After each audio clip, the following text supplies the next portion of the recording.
दोस्तों, drama serial इश्क तुमसे हुआ की अगली किस्त बहुत ज्यादा धमाकेदार होने वाली है, क्योंकि अब नौमान को आखिरकार सूर्या की सारी हकीकत का इल्म हो जाता है। नौमान ये जानकर हक्का बक्का रह जाता है कि सूर्या ने ही उसकी बहन गिल को घर से निकलवाकर उसकी जिंदगी बर्बाद की।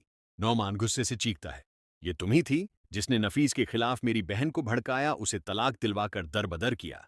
मेरी बहन सच्ची थी, तुम झूठी निकली। सूर्या तंजिया लहजे में कहती है, तुम मेरे घर में रह रहे हो, शक रुदा करो कि मैंने तुम्हें जगह दी, वरना तुम धक्के खा रहे होते। नौमान भी पलटकर जवाब देता है, इज्जत तुम्हारी क्या इज्जत है? तुमने मेरे बहन जैसे किरदार पर वार किया, तुम्हारी अपनी भाभीपन की तुम्हें मुनाह तक नहीं लगाती, और अब तो वो नफीस को लेकर तुम्हारा तमाशा बनाकर चली गई। ये सब सुनकर सूर्या तड़प जाती है।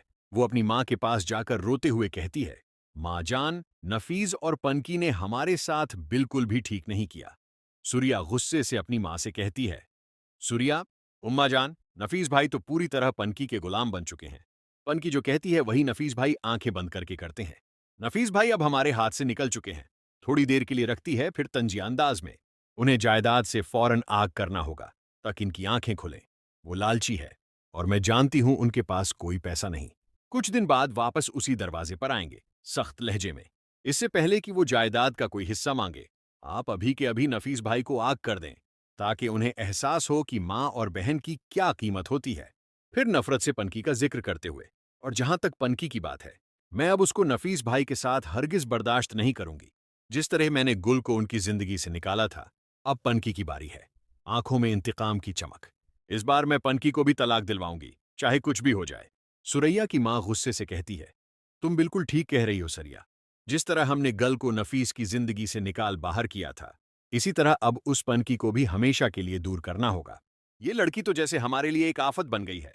लेकिन वो लोग नहीं जानते कि नफीस अब पनकी की मोहब्बत में अंधा हो चुका है। वो अब किसी की बात सुनने वाला नहीं। मंजर कट। गल की सास के साथ तकरार, गल घर तो वापस आ जाती है, मगर उसकी सास का रवैया बद से बदतर हो जाता है। सास तलखी से कहती है, मैं सिर्फ अपने बेटे अहमर की वजह से तुम्हें बर्दाश्त कर रही हूं, वरना तुम्हें इस घर से धक्के मार के निकाल देती। अगर कोई हंगामा ना हो तो बेहतर है तुम शराफत से अहमर से तलाक ले लो। मंजर बदलता है अहमर का फैसला। लेकिन दोस्तों, अगली किस्त में धमाका होने वाला है, क्योंकि गल अपनी सास के दबाव में आकर अहमर से तलाक का मुतालबा करती है, मगर अहमर साफ इनकार कर देता है। अहमर जज्बात से कहता है, मैं जान चुका हूं ये सब मेरी मां की साजिश है। गल, मैं तुम्हें तलाक हरगुज नहीं दूंगा। मैं तुम्हारे साथ खड़ा हूं हर हाल में। क्या सरिया और उसकी मां पनकी को नफीस की जिंदगी से निकालने में कामयाब हो जाएंगी? और क्या गल अहमर के साथ अपनी जिंदगी दोबारा संवार पाएगी?